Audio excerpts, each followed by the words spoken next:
हरिओम प्रिय दर्शकों, यदि आपकी मीन राशि या मीन लग्न है तो इस वीडियो को पूरे ध्यान से देखिएगा, समझिएगा। इस वीडियो में हम समझने वाले हैं 9 अप्रैल से लेके 30 अप्रैल ये जो समय होगा, इस समय आपके कौन से सपने हैं जो पूरे होंगे और ऐसे कौन से सपने जिनके लिए अभी आपको इंतज़ार करना होगा। क्योंकि ये जो अप्रैल का महीना है, इसमें कई ग्रह स्थितियों में परिवर्तन होने जा रहे हैं, उनका क्या प्रभाव आपको मिलने वाला है, ये सब हम विस्तार से समझेंगे। तो पूरी जानकारी के लिए पूरा वीडियो देखिएगा और यदि आपके पास समय ना हो अभी तो इसे सेव कर लीजिए, बाद में देखिएगा, पर पूरा देखिएगा जिससे पूरी तरह से क्लियर हो सके। आइए सबसे पहले हम ग्रह स्थितियों को समझते हैं। तो सूर्य 13 अप्रैल को अपना राशि परिवर्तन करेंगे और ये 13 अप्रैल से मेष राशि में गोचर करना प्रारंभ करेंगे। मंगल भी 23 अप्रैल को अपना राशि परिवर्तन करने जा रहे हैं।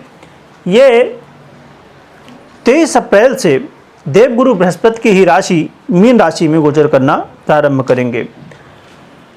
और बात की जाए प्रिय दर्शकों बुध की, तो बुध 9 अप्रैल को ही अपना राशि परिवर्तन करने जा रहे हैं। 9 अप्रैल को ये मीन राशि में ही गोचर करेंगे, प्रारंभ कर देंगे गोचर करना। ये इनकी नीच की राशि कहलाती है और आपकी राशि पर ही गोचर होगा।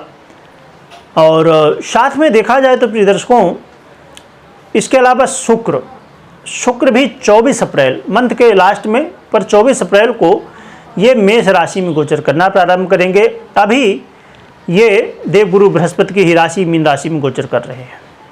देखा जाए तो ये जो मीन राशि है, इस अप्रैल के महीने में ग्रहों का मेला लग चुका है मीन राशि पर।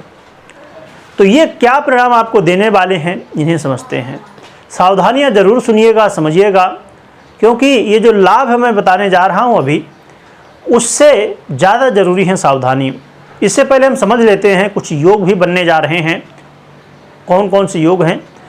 तो एक बड़ा ही दिव्य राज लक्षण योग बनने जा रहा है, वैभव योग भी बनने जा रहा है, अंगारक योग भी बनेगा और जड़ बुद्धि योग भी बनेगा। और साथ में देखा जाए तो गुरु घंटाल योग और मकैनिक योग भी बनने जा रहा है। तो ये 6 योग बनने जा रहे हैं। तो शुभ परिणामों की बात की जाए तो आपके मान सम्मान में इस समय वृद्धि देखने को मिलने वाली है। साथ में प्रिय दर्शकों, आपके जीवन में इस समय आप बड़े बड़े वो फैसले हैं जो कि ले पाएंगे, परंतु यहाँ पर और भी कुछ लाभ हैं। लाभ और क्या मिलेगा आपको? आपको अपने भाग्य का साथ मिलेगा, जिससे आपको धन वृद्धि देखने को मिलेगी। इस समय धन वृद्धि होती हुई दिखाई देगी और वो मेहनत जो आपने पहले की है उसका इस समय रिजल्ट भी आपको देखने को मिलने वाला है। इसके अलावा देखा जाए तो प्रिय दर्शकों, आपके ऐसे कुछ काम जो कि आप बहुत समय से, सालों से प्रयास कर रहे थे, वो भी बनते हुए दिखाई देंगे। तो हम लाभ की बात करें तो कुछ ये लाभ थे जो मीन राशि वालों के लिए, मीन लग्न वालों के लिए मिलने वाले हैं। यहाँ पर एक और भी विशेष रूप से लाभ मिलेगा प्रिय दर्शकों, जो कि आपके अस्थायी धन में वृद्धि करवाएगा और घर परिवार में यदि कलह का माहौल बना हुआ था उसे भी काफ़ी हद तक कम करेगा। पूरी तरह तो नहीं कहा जा सकता, परंतु काफ़ी हद तक घर परिवार में भी जो कलह का माहौल था उसे भी शांत करेगा। अब सावधानियां हम समझते हैं। सावधानियों को बहुत अच्छे से सुनिएगा, समझिएगा, क्योंकि ये जो सावधानियां हैं, ये जो मैंने पहले ही बताया कि सावधानियां बहुत ज़रूरी हैं। सबसे पहली सावधानी है, अपने विपरीत का पूरी तरह से सम्मान करिए। चाहे आपकी कोई भी स्थिति हो, कैसी भी स्थिति हो, कुछ लोग बहाना फिर मार देते हैं कि ऐसी स्थिति थी, ऐसी स्थिति बनी हुई थी, इसके लिए हमसे जो है तो ऐसा कुछ हो गया।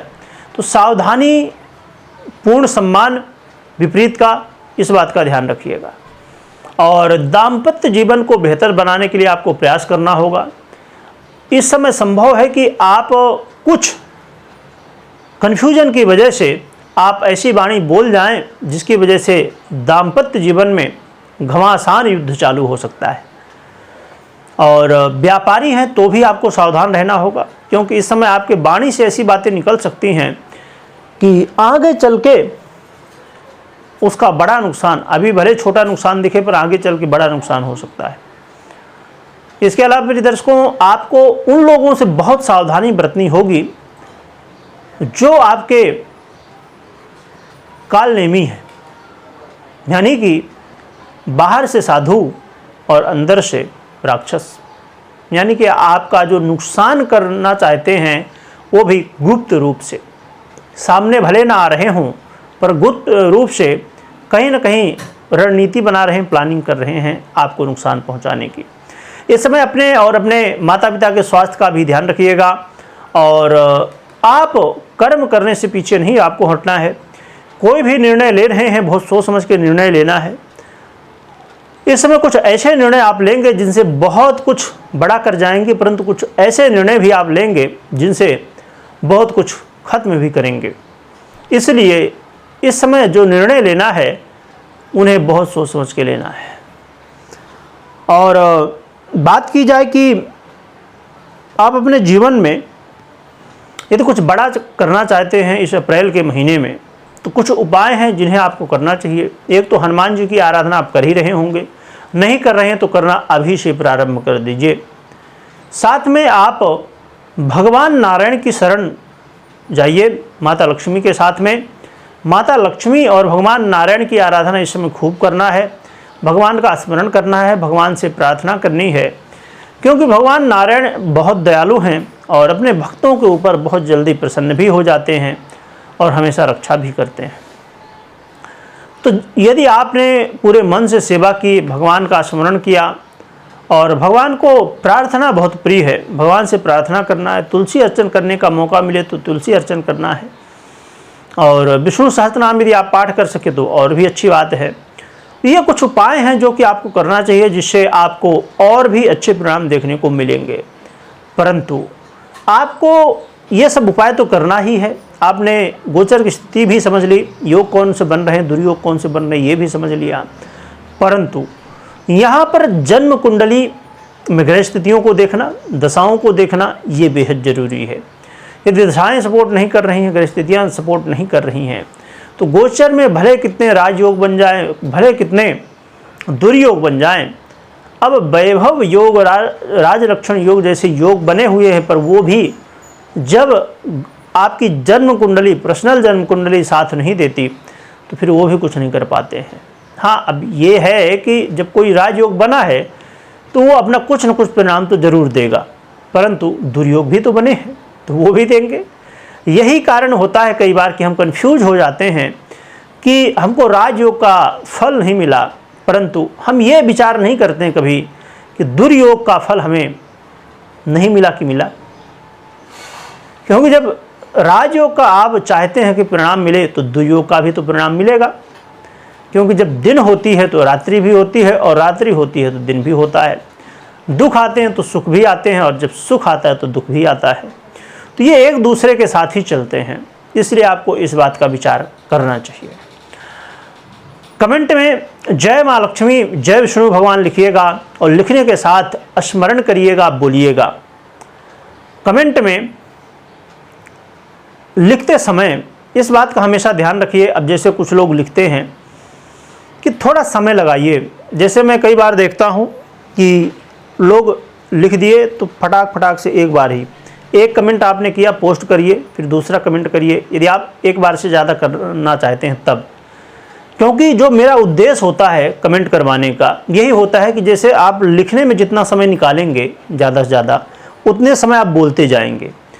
तो क्योंकि आज के समय में हर व्यक्ति इतना बिजी है प्रिय दर्शकों कि लोगों के पास समय नहीं है। लोगों को जब कई बार मेरी फ़ोन में बात होती है, मैं बताता हूँ कि अब जैसे श्री सूक्त का एक आप 11 बार 21 बार पाठ कर लीजिए। कहते हैं गुरुजी एक बार करेंगे तो चलेगा। मतलब लोगों के पास समय की समस्या तो है ही है।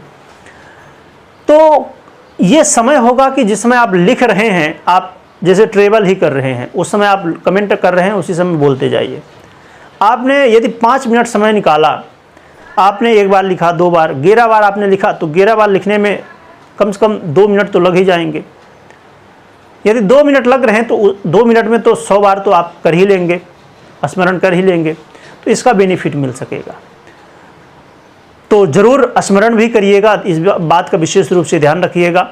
और साथ में अब आने वाले समय में कुछ और भी महत्वपूर्ण वीडियो आने वाली हैं, और ख़ासकर अब देवगुरु बृहस्पति का परिवर्तन आने वाला है, तो सीरीज बहुत जल्दी आएगी, तो उसे ज़रूर देखिएगा, क्योंकि ये जो मीन राशि है इसके अधिपति ही हैं देवगुरु बृहस्पति, तो देखना आपको बहुत ज़रूरी होगा। वीडियो देखने के लिए बहुत बहुत धन्यवाद।